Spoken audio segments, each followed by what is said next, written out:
이 세상 가장 위대한 선물로 이 땅에 오신 예수 그리스도, 우리의 구원자가 되실 뿐만 아니라 우리의 주 곧 왕이 되시는 예수님께서 이 땅에 오신 주간을 기억하는 성탄의 시즌, 크리스마스의 주간입니다.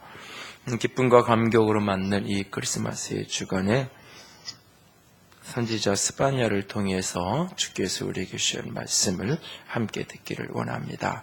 2013년 성탄과 함께 이 땅에 오신 예수님께서 이 땅의 교회와 이 땅의 성도들을 향해서 던지는 주의 메시지를 함께 듣기를 원합니다.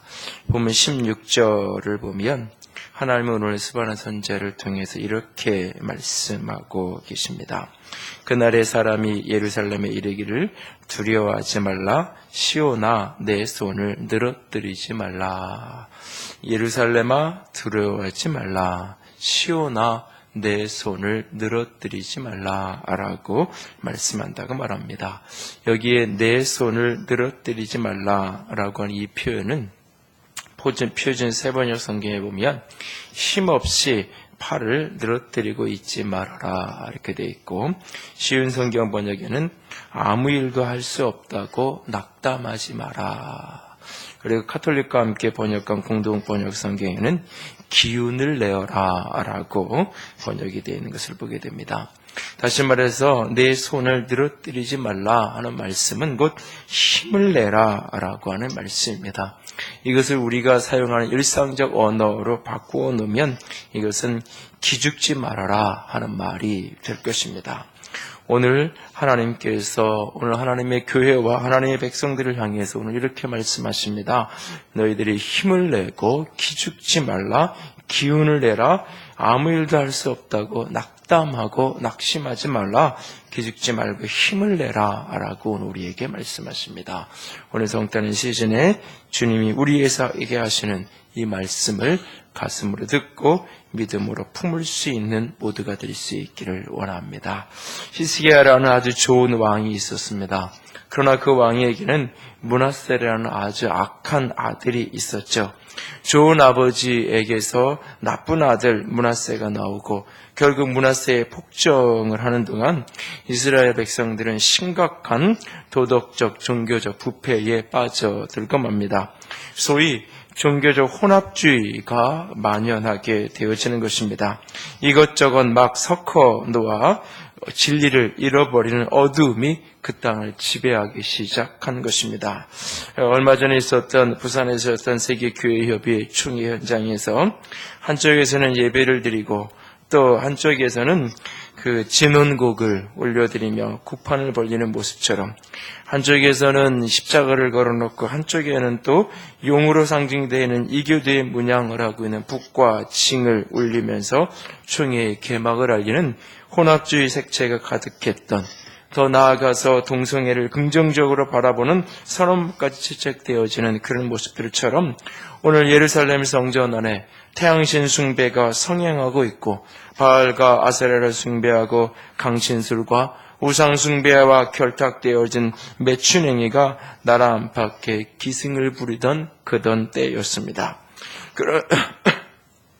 그런 므낫세가 죽고 그의 아들 암몬이 왕위를 계승하지만 그는 아버지의 잘못된 행동을 돌이킬 생각이 전혀 없습니다. 결국 2년 만에 암살당하며 비극적인 생애를 마감하게 됩니다. 그리고는 겨우 8살 난 어린 아들이 그를 이어 왕위에 오르게 되죠. 그는 나이는 어렸지만 자신의 충직한 신하들의 조언을 받아들여서 종교적인 개혁과 신앙적인 개혁과 나라의 개혁에 착수하게 됩니다. 그러나 그의 모든 수고는 이미 때는 늦었고 하나님의 임박한 심판을 직면하게 됩니다. 바로 그 8살 때 즉위한 그 왕이 바로 요시야 왕입니다. 역사의 세찬 소용돌이가 몰아치던 무렵 요시야 왕이 통치하던 시절 선지자 스바냐가 등장을 하게 됩니다.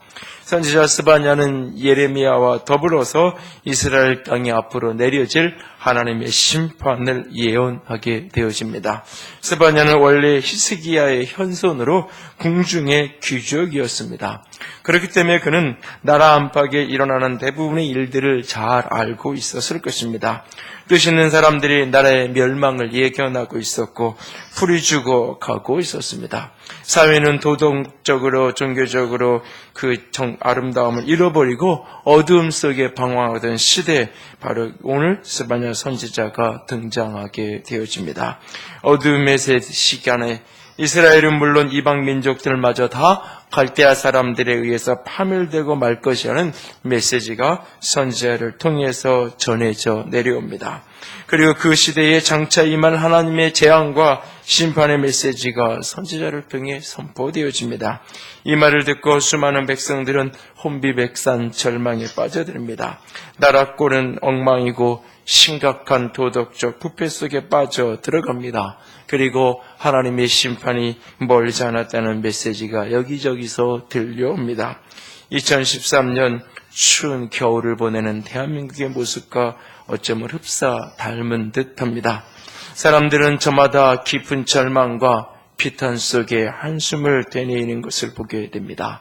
지난 10일 고려대학교 경영학과 주현우 군이 코레일 파업 세트를 보고 학교 후문에 붙였던 대자보에서 유래한 안녕들 하십니까? 라는 구호를 아시는 분들이 있을 겁니다. 대자보는 며칠 사이에 타 대학, 고등학교, 페이스북 페이지까지 반향을 일으키게 됩니다. 심지어는 이제 교육부까지 나서서 학교에서 이런 것들이 전해지지 못하게 대자보가 게시되지 않도록 하라고 행정 조치를 내리는 지경까지 이르게 됩니다. 모 언론사는 이런 세대를 통해서 가리켜 안녕세대라고 일컬으면서 새로운 대학생 정치 참여의 세대에 대한 논의를 하고 있는 것을 보게 됩니다. 불과 일주일 말인 지난 16일 고려대학교 박물관은 처음 대자보로 기록되었던 안녕들 하십니까라는 것을 민주화운동 사료로 보관하기로 결정을 했다는 보도가 나옵니다. JTBC의 지난 17일 보도에 따르면 700명을 대상으로 한 여론조사 가운데 안녕들 하십니까라는 주장에 공감하는 의견이 과반수가 넘는 의견을 차지했다는 보도가 나오기도 합니다. 안녕할 수 없는 세대 속에서, 시대 속에서 안녕들 하십니까라는 물음이 많은 반향을 일으키고 있는 시대입니다. 사회 정치적 환경을 바라볼 때 여기저기 답답한 소리만 들려오는 것을 보게 되어집니다. 미국의 양적 완화의 축소 발표와 더불어서 사람들은 잘 인식하지 못하지만 경제적인 한파는 올해보다 더 몰아칠 것이 분명해 보입니다. 교회도 마찬가지입니다. 여의도 한국 최대의 교회와 관련된 재정 스캔들이 공중파 방송을 통해서 문제 제기가 되어지기 시작하고 교회의 문제를 교회 스스로 풀어갈 수 없는 그런 지경에 이르고 있는 모습을 보게 됩니다. 어디를 보아도 쉴 곳이 없는 답답하기만 한 안녕들 하십니까? 라고 하는 문구에 자꾸 힘이 빠지고 어깨는 처져 갑니다. 시대만 그렇고 사회만 그렇고 공동체만 그런가요? 교인들 한 사람 한 사람의 삶을 들여다보아도 그들의 뒷모습을 보아도 지난 연초보다 연말이 되어서 더 어깨에 힘이 들어가고 허리가 펴지고 당당해졌으면 좋겠는데 어깨는 오히려 더 처져가는 것 같고 힘은 더 빠져가는 것 같은 뒷모습들을 보게 됩니다. 어딘가 모르게 안녕하지 못한 것 같은 느낌을 자꾸 받게 되어집니다. 이런 절망과 탄식이 가득한 시점에 크리스마스를 맞습니다. 전혀 크리스마스 같지 않은 분위기를 백화점과 쇼핑센터 외에는 크리스마스의 분위기가 어디에도 느껴지지 않은 시대를 맞습니다.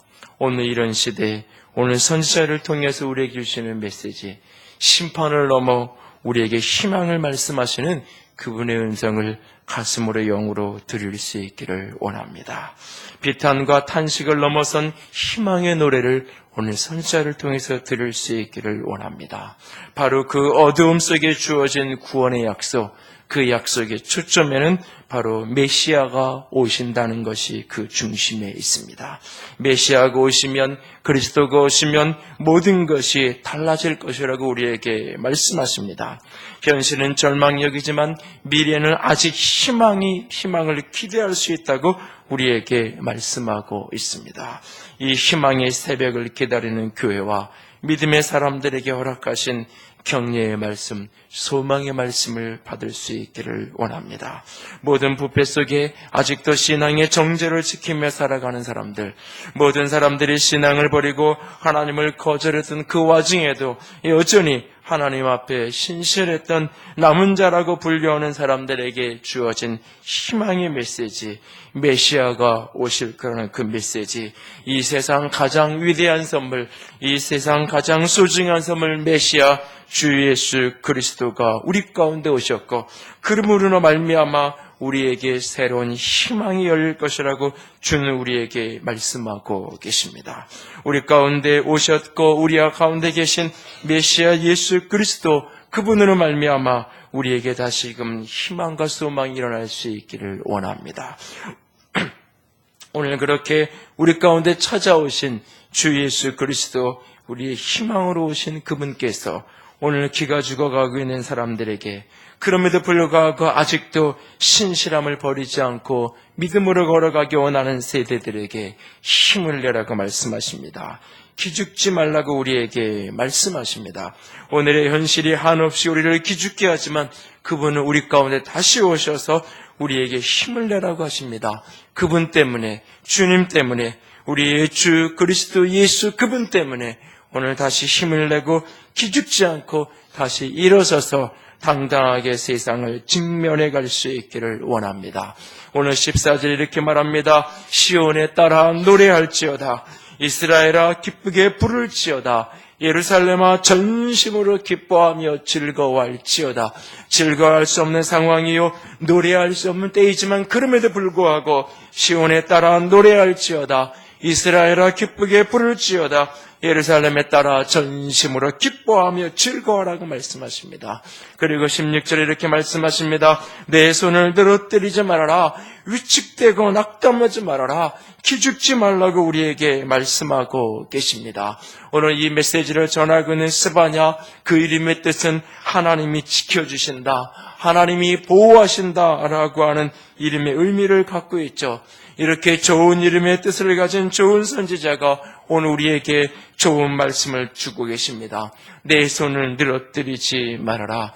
지금은 아직은 위축되어서는 안 된다. 두려워하지 말고 힘을 내라. 기죽지 말라고 우리에게 말씀하고 계십니다. 안녕할 수 없는 현실 앞에 오늘 메시아 그분의 오심 때문에, 그분이 우리 가운데 오셔서 우리 가운데 거하며 우리와 같이 여기에 계시기에 오늘 힘을 낼 수 있는 저 여러분이 될 수 있기를 원합니다. 성탄의 시즌, 기죽지 말고 힘을 내야 할 이유는 무엇일까요? 여기저기 한숨이 소리만 나며 그 손이 축축 처져가고 있는 그런 현실 속에서 기죽지 않고 다시 일어서야 하는 이유가 무엇일까요? 오늘 본문의 선지자는 그 이유를 세 가지로 우리에게 말씀하십니다. 첫 번째 이유는 왕이 우리를 용서하셨기에 우리는 기죽지 말아야 한다라고 말씀하고 계십니다.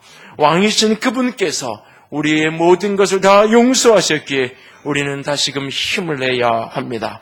왕이신 하나님 메시아 그리스도가 우리를 용서하시고 우리를 그 모든 죄의 형벌로부터 자유케 하기 위해 이 땅에 오셨고 우리 가운데 계시기에 우리는 기죽지 말아야 합니다. 주님은 오늘도 우리께 이렇게 말씀하십니다. 용서받은 주의 백성들이여, 너희들 하나님의 놀라운 은혜로 죄사함을 받았다. 이스라엘 왕으로 오신 주 예수 그리스도가 우리를 용서하셨기에 그러므로 기죽지 말라고 우리에게 말씀하십니다. 본문 15절 말씀을 볼까요? 15절을 다 같이 한번 읽습니다. 여호와가 내 형벌을 제거하였고 쫓아내시며 이스라엘 왕 여호와가 내 가운데 계시니 내가 다시는 화를 당할까 두려워하지 아니할 것이라. 여호와가 내 형벌을 제거하였다. 여호와 우리 주님이 우리의 형벌을 제거하셨다고 말씀하십니다. 그러므로 우리는 힘을 잃어버려서는 안 됩니다. 그분이 우리의 형벌로부터 우리를 제거하셨고 그 모든 것을 제하셔서 우리를 용서하셨고 우리의 죄를 사하셨습니다. 나아가 우리를 향하여 그런 용서와 사함을 선포하시는 형벌을 제거하셨다고 말씀하시는 그분은 누구입니까? 그는 이스라엘의 왕 여호와라고 우리에게 말씀하십니다. 온 세계의 왕, 교회의 머리가 되시는 그리스도, 그 왕이 최종적인 사면을 선포하고 계십니다. 내가 너를 용서했다라고 말씀하십니다. 그 누구도 다시 그러므로 우리를 죄로 우리를 정죄할 수 없습니다. 그 누구도 우리에게 죄를 물을 수 없는 최종적인 용서를 왕이 우리 가운데 오셔서 선포하셨습니다. 왕인 내가 너에게 말한다. 내 형벌을 제거하였노라고, 내가 너를 용서하였노라고 주께서 우리에게 말씀하십니다. 그러므로 힘을 낼 수 있기를 원합니다. 우리가 살아가면서 때때로 왜 위축되나요? 많은 이유가 있겠지만 그 중에 하나는 우리 속에 우리를 지배하는 정죄감 때문입니다. 내가 하나님의 뜻대로 살지 못하고 내가 당연히 살아야 할 삶의 모습을 갖추고 있지 못하는 모습에 내 양심이 나를 점점 자꾸 자책하게 하며 스스로를 위축되게 하고 스스로를 괴롭히게 만듭니다. 더 많이 섬기고 더 많이 헌신해야 하는데 그렇지 못했던 자기 자신을 스스로 비난하고 정죄하며 괴롭힙니다. 그 누군가도 자신을 정죄하는 듯 자신의 지난 삶의 굴레에 얽매여서 스스로를 자꾸 위축시켜 갑니다. 그러면서 자연스럽게 삶의 의욕도 용기도 사라져 버립니다. 그날 베드로도 그랬습니다. 부활의 주님을 만났지만, 부활의 주님께서 나를 만나주셨지만, 부활의 주님께서 찾아오셔서 아버지가 나를 보낸 것처럼 나도 너희를 보내노라고 다시 사명을 주셨지만, 부활의 주님이 다시 찾아오셔서 너는 본거로 믿느냐, 보지 못하고 믿는 자가 복되되라고 도마를 향하여 하시는 말씀을 가장 가까이에서 그가 보고 들었지만, 그러나 그 자신은 자기 자신을 용납할 수 없었습니다. 나 같은 사람이 무슨 제자의 삶을 살아가겠어? 나 같은 실패자가 무슨 사도의 삶을 살아가겠어? 나 같은 연약한 사람이, 나같이 용기 없는 사람이, 나같이 한낱 계집종 앞에서 예수를 모른다고 부인하고 배신한 배신자가, 배반자가, 나같이 연약한 사람이 무슨 주님을 따르고 사도의 사명을 내가 감당할 수 있겠어? 스스로 주님은 그를 이미 용서하셨고 주님은 그에게 다시 사명을 주시지만 그는 자기 스스로 그것을 용납할 수 없었습니다. 그래서 그날 그 밤에 그는 다시 고기 잡으러 갑니다. 그 옛삶으로, 과거의 삶으로 오래전 떠났던 그 삶의 자리 티베랴 바닷가로 가서 다시 힘겹게 그물을 내립니다. 그러나 여전히 그 그물은 빈 그물일 뿐이었습니다. 그렇게 절망 가운데 그 무거운 빈 그물을 끌어올리던 그 밤에 우리 주님께서, 용서의 주님께서는 그를 찾아오셨습니다. 그 바닷가에 서시는 그분께서 그들을 부르십니다. 그리고 그들을 향해, 예수 그리스도를 향하여 베드로는 그 배에서 뛰어내려 예수님을 향하여 달려갑니다. 예수님은 베드로를 위하여서 고기를 굽고 계십니다. 숯불을 피워놓고 그곳에서 주님께서 떡을 굽고 고기를 굽고 계십니다. 그리고 그는 와서 아침을 먹으라고 말씀하십니다. 그리고 3번씩이나 내가 나를 사랑하는 자가 모르시죠? 지난주 화요일날 성경 공부를 하는데 어떤 분이 이런 얘기를 하세요. 참 예수님 집요하시다고. 그걸 끝까지 그렇게 확인하셔야 했냐고. 그래요. 집요하실 수밖에 없어요. 왜? 베드로가 아직 자신이 용서받았다는 것을 깨닫지 못하고 용서받은 자의 확신 속에 당당함으로 일어서지 못하고 있기 때문에 고대 근동지방에서 실패한 자에게, 배신자에게, 죄인에게 그와 함께 앉아 식사를 한다는 것은 내가 너를 용서한다, 내가 너를 인정한다, 내가 너를 다시 받아준다라는 상징적 메시지입니다. 주님께서 친히 제자들을 위해서, 특별히 그 베드로를 위해서 불을 피우시고 생선을 구우시고 떡을 구우십니다. 농담처럼 던지는 질문이지만 그 떡은 어디서 가져오셨을까요? 그 생선은 어디서 가져오셨을까요? 그 숯불은 어디서 가져오셨을까요? 우리는 단순하게 그냥 기적을 이루셨겠지? 아니요. 아니요. 그분께서 베드로를 위해서 고기를 잡으시고 어디에선가 떡을 구해오시고 어디에선가 숯불을 피울 나무를 구하시고 그 나무에 불을 붙이시고 한 사람을 용서하시기 위해서, 한 사람에게 내가 너를 용서했다는 것을 깨닫게 하기 위해서, 그래서 그를 다시 자유한 자로, 당당한 자로, 기듣고 기죽어서 스스로 어깨를 늘어뜨리지 말라고, 아무도 정죄하지 않지만, 아무도 비난하지 않지만 스스로가 스스로를 받아들일 수 없어 그렇게 뒷걸음질치고 힘을 잃어버리고 살아가지 말라고, 한 사람을 다시 당당한 그리스도의 제자로 회복시키기 위해서 우리 주님께서 집요하게 그렇게 일하셨던 그 모습을 오늘 기억할 수 있기를 원합니다. 오늘 주님이 우리에게 이렇게 말씀하십니다. 선지자 이사야를 통해 이사야 1장 8절에 이렇게 말씀하십니다. 같이 읽습니다. 여호와께서 말씀하시되 오라 우리가 서로 변론하자. 너희의 죄가 주홍 같을지라도 눈과 같이 희어질 것이요 진홍같이 붉을지라도 양털같이 희게 하리라. 주께서 그렇게 우리의 모든 것을 깨끗하게 하시겠다라고 우리에게 오라고 우리를 초청하십니다. 선지자 미가는 또 이렇게 우리에게 말씀하십니다. 같이 읽을까요? 다시 우리를 불쌍히 여기시고 우리의 모든 죄를 깊은 바다에 던지시리이다. 우리의 죄악을 발로 밟으시고 그것을 깊은 바다에 던져버리셨다라고 말씀하고 계십니다. 나의 어떠한 죄도 우리 주님께서 다시는 기억하지 않겠다는 말씀이죠. 발로 밟아서 깊은 바다에 던져버리셨다라고 말합니다. 그래서 로마서 8장에 바울은 이렇게 말합니다. 8장 33절 읽습니다. 누가 능히 하나님께서 택하신 자들을 고발하리요 의롭다 하시는 이는 하나님이시니 그분이 왕이십니다. 그분이 의롭다 하십니다. 그분이 용서하신다고 말씀하십니다. 그분 앞에 다시 당당함으로 일어설 수 있기를 원합니다. 렘브란트가 그렸던 요한복음 8장에 가늠하다 현장에서 잡혀온 여인의 그림을 잊을 수 없습니다.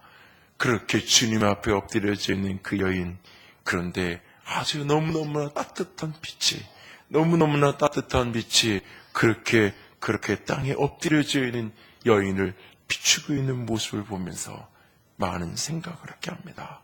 그 빛이 너무나 환하고 따뜻했기에 절망 가운데, 죄악 가운데 자기 스스로를 용납할 수 없어 그렇게 엎드려져 있는 한 여인을 주님은 따뜻한 용서의 빛으로 그렇게 품어내셨던 것입니다. 그리고 그 따뜻한 빛은 그를 다시금 용기를 내어 삶을 살아가도록, 다시금 용기를 내어 이전과 다른 삶을 살아가는 결단을 하도록 그를 이끌어 세워가고 있었던 것입니다. 오늘 우리는 더 이상 손을 늘어뜨려서는 안 됩니다. 나의 어떠함 때문에, 나의 연약함과 죄악 때문에 기가 죽어서 살아서는 안 됩니다. 나의 부족함과 모자람 때문에 우리가 그렇게 힘을 잃고 살아가서는 안 됩니다. 그분이 오셨습니다. 우리의 죄악 때문에, 우리의 모자람 때문에, 우리의 연약함 때문에 그분이 오셨습니다. 왕이신 그분께서 무력한 한 아이로 이 땅에 오셨습니다. 우리의 죄를 짊어지고 가시기 위해 그가 오셨습니다. 그분이 바로 주 예수 그리스도 그분입니다. 그분이 어떠한 죄악에도 불구하고 우리를 용서하십니다. 그러므로 그를 붙들고 오늘도 기죽지 않는 저와 여러분이 될 수 있기를 원합니다. 두려워 말고 힘을 내라고 말씀하시는 그 음성을 가슴으로 받을 수 있기를 원합니다. 두 번째로는 사랑하는 자가 함께하기에 우리는 기죽지 말아야 합니다. 사랑하는 이가, 나의 사랑하는 그분이 나와 함께하기에 우리는 기죽지 않은 당당함으로 이 땅을 서서 걸어가야 합니다. 한 걸음 한 걸음 나아가 주의 임재와 동행을 주께서 우리에게 약속하고 계시기에 우리는 손을 늘어뜨릴 필요가 없습니다. 지난주에도 몇 차례 인용했던 존 버년의 철로 역정을 보면 그 크리스찬이 계속적인 여행 속에서 어느 날 십자가의 언덕에 도달하게 됩니다. 십자가의 언덕에 이르는 그 앞에 세 명의 천사가 서 있습니다. 첫 번째 천사가 그의 그가 입고 있던 누더기 같은 옷을 벗겨줍니다. 그러면서 천사는 이렇게 말합니다. 크리스찬을 향하여서 내 죄가 사함을 받았느니라. 그리고 두 번째 천사가 나타나 그에게 아름다운 새 옷, 새 의의 옷을 그에게 갈아입혀줍니다. 그리고는 네 번째 천사가 와서 그의 이마에 인을 찍고 그의 손을 잡아 일으키며 이렇게 말합니다. 이제 나와 함께 가자라고 말합니다.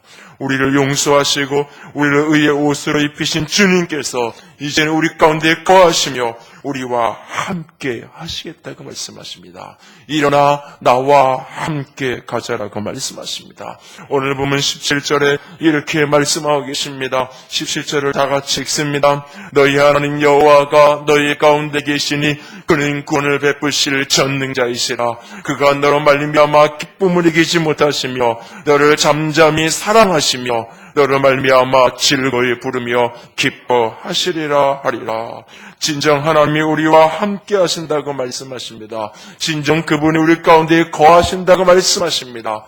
이 사실을 진정 믿으시나요? 그러면 우리는 어떤 상황 속에서도 의기소침하고 길을 죽여야 될 이유가 없습니다. 그런데 많은 신앙인의 삶을 보면 누군가가 지적했던 것처럼 실천적 무신론자처럼 사는 것처럼 보인다고. 무슨 말인가요? 머리로는 생각으로는 주님이 나와 함께하는 것을 믿지만 알지만 그들의 삶의 모습을 보면, 삶의 태도를 보면, 삶에 반응하는 모습을 보면 하나님이 계시지 않는 것처럼, 하나님이 없는 것처럼 실천적인 삶에서는 무신론자인 것처럼 사는 모습, 마치 하나님이 없는 듯 살아가는 사람들의 모습을 일컬어 실천적 무신론자가 바로 현대 크리스찬의 모습들이라고 누군가는 지적합니다. 종교개혁자 마틴 루터니 개혁의 여정 속에 점점 힘을 잃어가던 어느 날 힘에 겨워 낙심하며 의심소침해가면서 내가 왜 이렇게 어려운 일을 시작했는가, 다 그만두고 싶다는 유혹에 빠져가던 어느 날 그는 결국 모든 것을 중단하기로 결심을 합니다. 그리고 침상에 누워 이제 나는 더 이상 아무 일도 하지 않겠다라고 굳은 결심을 합니다. 그리고 그렇게 침상에 누워 시간을 보냅니다. 그날도 그는 의기소침한 모습으로 잠시 산책을 하기 위해 나갔다가 돌아옵니다. 그런데 갑자기 자신의 아내가 상복을 입고 있는 것을 맞습니다. 깜짝 놀란 루터는 이렇게 묻습니다. 아니 여보, 집안에 무슨 일이 생겼어? 갑자기 상복은 웬일이요? 그러자 아내는 말합니다. 예, 돌아가셨습니다. 아니 누가 돌아가셨다는 말이요? 하나님이요. 아니 여보, 지금 무슨 말을 그렇게 하는 거요? 하나님이 돌아가시다니. 지혜로운 그의 아내는 이렇게 말합니다. 하나님이 돌아가시지 않았다면 어찌 그리 당신이 의기소침할 수 있겠어? 아무래도 당신을 보니 하나님이 돌아가신 게 틀림없는 것 같소 라고 말합니다. 여러분, 여러분들의 모습을 보면 여러분의 주변 사람들이 뭐라고 말할까요? 저 사람을 보니까 하나님이 돌아가신 것 같아. 저 사람을 보니까 말은 하나님이 계신다고 말하는데 저 사람의 모습을 보니까 하나님이 계시지 않는 것 같아. 말은 저 사람이 하나님이 나와 함께 한다고 하는데 저 사람의 삶의 모습을 보니까 오늘 저렇게 손을 들어뜨리고 저렇게 절망하며 낙담하고 한숨 쉬며 오망 속에 절망 속에 사는 모습을 보니까 하나님이 계시지 않는 것 같아. 아니 저 사람하고만은 함께하지 않는 것 같아. 세상이 혹시 이렇게 말하고 있지 않을까요? 그분이 우리와 함께하십니다. 주님이 우리와 함께하십니다. 그러므로 다시 힘을 낼 수 있기를 원합니다. 주님이 우리 가운데 계십니다. 그런데 그는 단순히 우리 가운데 계시는 하나님일 뿐만 아니라 우리 가운데 계시는 사랑하는 자, 우리의 사랑하는 연인입니다. 사랑스러운 눈빛으로 사랑하는 이를 바라보는 그 모습으로, 그래서 너무너무 좋아서 보기만 해도 즐거워서 웃음이 나오고 보기만 해도 즐거워서 사랑을 주체할 수 없는 그 모습처럼 사랑에 취해 그렇게 덩실덩실 춤을 추는 모습처럼 그렇게 우리 주님이 우리 가운데 계신다고 말씀하고 계십니다. 너의 하나님이 나의 하나님이 너의 가운데 계시니라고 말씀하십니다. 그는 구원을 베푸실 전능자라. 그가 너로 말미암아 기쁨을 이기지 못하시며 그가 너로 말미암아 기쁨을 이기지 못하시며 너를 잠잠히 사랑하시며 너로 말미암아 즐거이 부르며 기뻐하시리라. 이 부분을 공동문화 성경에 보면 마치 명제를 맞은 것처럼 춤을 덩실덩실 춘다고 이야기해요. 요즘에 명제를 맞아도 별로 춤을 안 춰서 그 번역이 한 30년 된 거라 좀 바꿔야 되겠다. 나한테 바꾸라면 로또가 맞은 것처럼 덩실덩실 요즘 그렇게 번역을 했으면 좋겠다 이런 생각을 했는데요. 주님이 사랑하시는 그분이 나의 어떠함에도 불구하고 나를 바라보며 그렇게 춤추고 웃으시며 오늘 나와 동행하고 계십니다. 그렇게 나를 보며 웃으시는 분이 계신데, 그렇게 나를 보며 기뻐하는 분이 계신데, 그렇게 나를 보며 즐거워하는 분이 계신데, 내가 무엇 때문에 그분이 오늘 내 삶에 동행하고 동거하고 계시는데, 그분이 오늘 나를 향하여 일어나라 나와 함께 가자고 그렇게 호소하고 계신데, 우리가 기죽어 살아야 할 이유가 어디에 있을까요? 시편 13편 5절의 시인은 이렇게 고백합니다. 같이 읽습니다. 나는 오직 주의 사랑을 의지하여 싸우니 나의 마음은 주의 구원을 기뻐하리다 고백합니다. 아가서는 이렇게 말합니다. 2장 10절 같이 읽습니다. 나의 사랑하는 자가 내게 말하 이르기를 나의 사랑 나의 어여쁜 자야 일어나서 함께 가자라고 말합니다. 겨울도 지나고 비도 그쳤고 지면에는 꽃이 피고 새가 노래할 때가 이르렀으되 비둘기의 소리가 우리 땅에 들리는구나. 무화과 나무에는 푸른 열매가 있었고 포도나무는 꽃이 피어 향기를 토하는구나. 나의 사랑 나의 어여쁜 자야 일어나서 함께 가자. 나의 사랑하는 그분이 오늘 우리에게 그렇게 말씀하고 계십니다. 내 늘어떨어진 손을 다 잡으면서 일어나자 나와 함께 가자라고 말씀하십니다. 그렇습니다. 우리 주님이 사랑하는 연인처럼 우리에게 다가와 그렇게 우리 가운데 함께하고 계십니다. 그러므로 오늘 그 손을 의지해서 오늘 그 손을 붙들고 거친 세상을 당당하게 뚫고 갈 수 있는 저와 여러분이 될 수 있기를 원합니다. 아가서 8장 5절과 6절에 바로 일어나자라고 고백하는 신랑의 손길을 붙들고 일어난 한 아름다운 신부의 모습을 이렇게 기록하고 있습니다. 같이 읽습니다. 그의 사랑하는 자를 의지하고 거친 들에서 올라오는 여자가 누구인가? 너는 나를 도장같이 마음에 품고 도장같이 발에 들어 사랑은 죽음같이 강하고 질투는 수월같이 잔인하니 불길 같이 일어나나니 그 기세가 여호와의 불과 같으니라. 그 사랑하는 자를 의지하고 거친 들을 헤쳐 올라오는 저와 여러분이 될 수 있기를 원합니다. 그 사랑에 사로잡혀 그 사랑의 능력 속에 오늘도 세상을 당당하게 직면해 갈 수 있기를 원합니다. 어느 날 그 사랑을 체험한 예기치 못한 기쁨과 감격 속에 놓여져 있던 프란체스코는 이렇게 고백합니다. 오 나의 사랑이신 예수여, 당신은 나의 의, 당신은 나의 구원, 당신은 나의 전부이십니다. 세상의 모든 것은 이제 나와 상관이 없습니다. 이제부터 당신만을 구합니다. 이것이 사랑의 신비입니다. 이렇게 사랑하는 이가 우리와 함께 하시기에 기죽지 말 수 있기를 원합니다. 우리를 향한 주체할 수 없는 사랑에 빠져 십자가에 죽으시기 위해 이 땅에 오신 예수 그리스도, 그분이 계시기에 오늘 두려워 말고 힘을 내기를 원합니다. 생명의 깊이로 십자가만큼 우리를 사랑하시는 이가 우리와 함께 하십니다. 왕이 용서하셨습니다. 사랑하는 여인이, 사랑하는 이가 나와 함께 하십니다. 그러므로 힘을 내고 기죽지 않을 수 있기를 원합니다. 그리고 세 번째로 전능자가 축복하셨기에 기죽지 말아야 합니다. 전능자가 우리를 축복하고 계시기에 우리는 기죽지 말아야 합니다. 오늘 18절에서 20절을 쓰면 전능자가 우리 가운데 함께 하셔서 우리를 축복하시겠다고 말씀하고 계십니다. 특별히 19절과 20절, 19절, 20절 다 같이 읽습니다.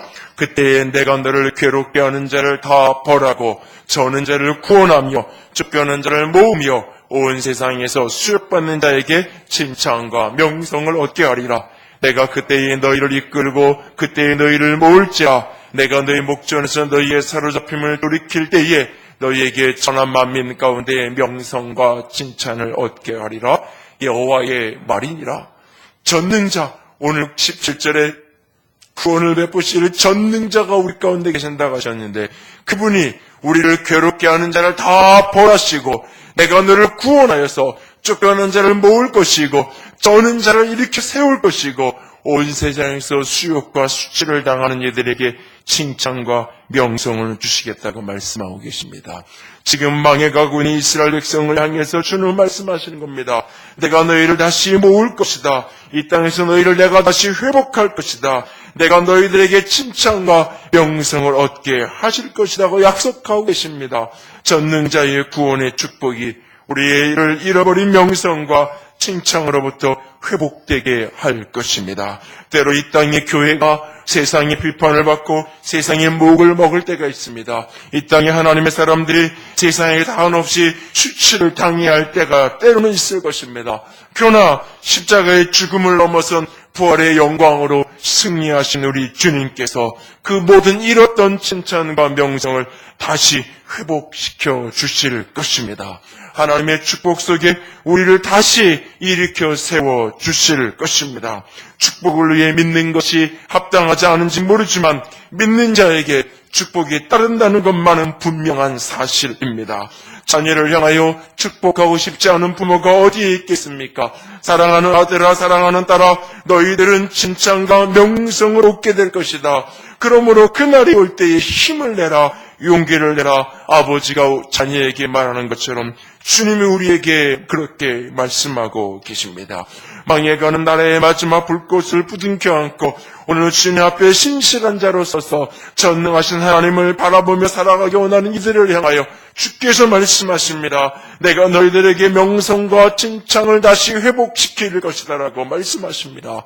그러므로 힘을 내어 용기를 내라고 우리에게 말씀하고 계십니다. 그분의 축복하심 때문에 다시금 힘을 낼 수 있는 저 여러분이 될 수 있기를 원합니다. 욥기서 33장 4절에 이렇게 말씀합니다. 같이 읽을까요?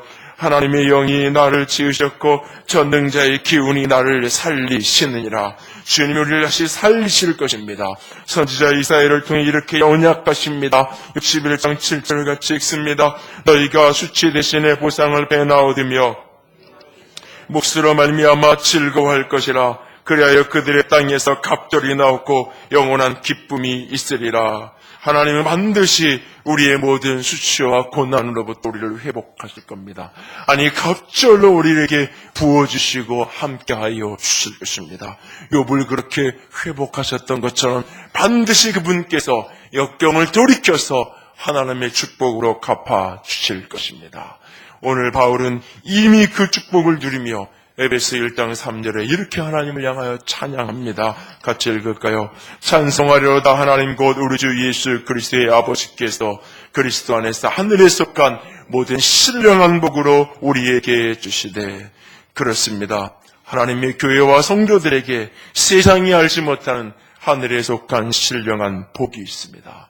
그 놀라운 축복의 언약을 붙들고 두려움을 넘어 힘을 낼 수 있기를 원합니다. 늘어뜨린 손에 힘을 내고 기죽지 마십시오. 하나님이 우리를 축복하고 계십니다.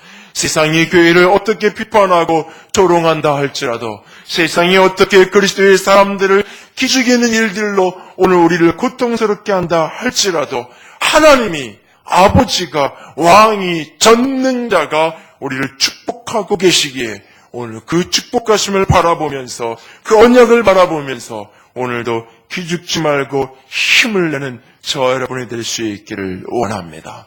매년 성찬의 시즌이 되면 집사님 한 분이 성찬 장식을 어떻게 할지 기도하며 구상을 합니다. 그리고는 여러 숨은 손길들의 섬김과 더불어서 성탄 장식을 해오죠. 올해도 많은 분들의 도움을 속에 어렵지 않게 장식을 꾸몄다고 합니다. 강단을 꾸며간 이유가 무엇일까요? 강단 위의 나무들과 별들은 힘들이 소복히 쌓인 세상이면서 하늘이 공동체 위에 개성되리는 하얀 눈을 표현했다고 합니다. 그리고 강단 앞에 있는 두 탑과 양쪽 기둥 속에 있는 4개, 6개의 이 강대상까지 포함해서 7개의 의미로 세상을 밝히는 빛의 모습을 상징했다라고 이야기를 하더라고요. 누구나 다 그 정도는 상상할 수, 저런 의미로 저렇게 디자인을 했구나 생각할 것입니다. 그러나 그 장식을 하면서 그 속에 마음으로 품었던 하나님이 주신 기도의 소원은 소복히 쌓인 눈은 온 세상과 교회 공동체를 향한 하나님의 축복과 임재였으면 좋겠다는 상징을 가슴에 품습니다.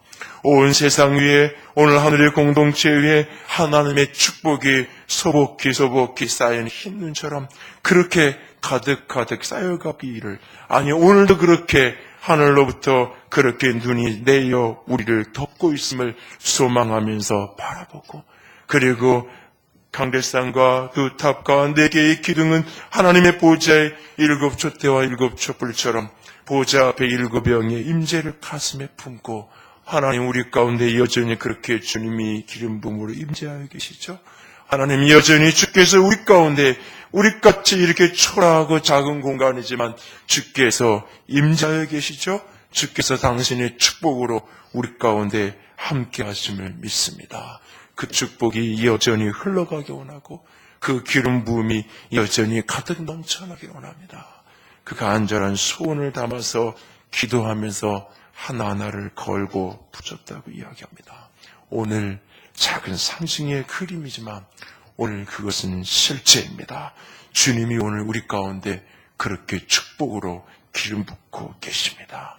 전능자의 축복이 내 위에, 우리 위에 있습니다. 그러므로 기죽지 마십시오. 오늘 내 형편이 어떠하든지, 오늘 내 눈에 보인 내 모습이 어떠하든지 관계없이 오늘 다시금 힘을 낼 수 있기를 부탁을 드립니다. 성탄하신 그분은 왕입니다. 왕이 오셔서 내가 너의 형벌을 제거하였다, 내가 너희를 용서했다, 그러므로 기죽지 말라고 하십니다. 성탄하신 그분은 우리의 사랑입니다. 사랑하는 자가 오셔서 사랑으로 기뻐 견딜 수 없는 그 모습으로 우리와 함께 하신다고 말씀하십니다. 그분 때문에 기죽지 마십시오. 성탄하신 그분은 전능하신 하나님입니다. 전능자가 오셔서 우리를 축복하십니다. 그러므로 기죽지 말고 힘을 내는 저와 여러분이 될 수 있기를 주님의 이름으로 부탁을 드립니다.